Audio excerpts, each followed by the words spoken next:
Inspirational music fits in visuals of seniors picking up prescriptions, pills, figuring from bottles, and headlines flash across the screen. Major drugs price cuts announced.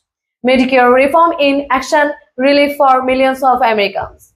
Big news for millions of Americans on Medicare.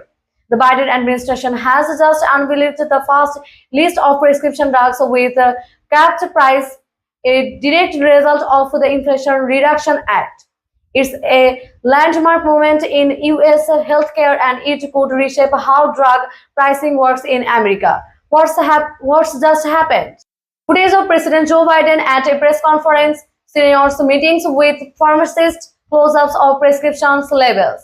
For the first time of ever, Medicare can negotiate drug prices directly with pharmaceutical companies, something long banned by law.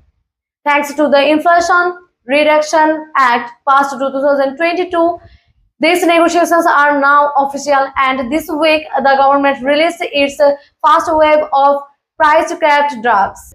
Which drugs are on the list? Graphs showing a simple list of medicaments, brand names, and conditions they treat.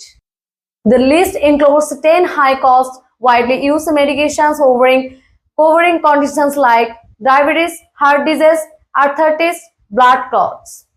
Among the drugs impact Eliquis for preventing strokes and blood clots, Jardiance used by people with type 2 diabetes, Xarelto, a major blood thinner, and the Enrollees used to treat rheumatoid arthritis. This drug alone costs Medicare over $50 billion a year, and they have been a massive burden for patients paying out of pocket. How much will seniors save? Interviews with seniors charts showing declining cost. With the new price caps, some Medicare beneficiaries could save hundreds, even thousands of dollars per year. A senior who was paying $500 a month of Eliquis, for example, may have a pay a fraction of that once negotiations fully kick in 2026. And that's just the start. The government plans to expand this list to 60 drugs by 2029. Why this matter politically? Capitol Hill, political ads from both parties, and town hall footage. The move marks a major political victory for Biden administration, and it's expected to be a centerpiece of Democrats' 2026 midterm messaging. But the pharmaceutical industry is fighting back.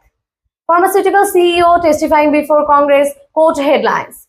Several major drugs makers, including Merck, Bristol, Myers Squibb, and Johnson & Johnson, are suing the federal government, arguing the policy violates their constitutional rights and could hurt innovation. Industry groups say price caps could lead to fewer new drugs coming to market and claim Democrats finally reject. When do the price cuts start? Timeline animation showing August 2025 through 2026. Negotiation price will officially go into effect in January 2026. In the meantime, the Biden administration is rolling out policy awareness campaigns and medical well-being, informing employees enrollees about the new options this fall. For now, annual out-of-pocket cost for the all Medicare Part D drugs are already capped in $2,000 under the provision from the same law. A new era in drug featuring. A new era in drug pricing. Lapsed patient receiving care, pharmacists explaining option. For decades, US patients have paid some of the highest drug prices in the world, often forcing people to radiation medicine or go without. This new reform could be a turning point, giving the federal government real leverages to rein its prices and giving seniors more breathing room at the pharmacy. Calm, hopeful music, visuals of an elderly couple smiling as they live in a pharmacy. Lower cost, more access, and potentially a future where prescription drugs don't break the bank. for millions on Medicare. This is not just policy; it's personal. Our drug price negotiation this right move? Let us know your thoughts and don't forget to subscribe for more health and policy news.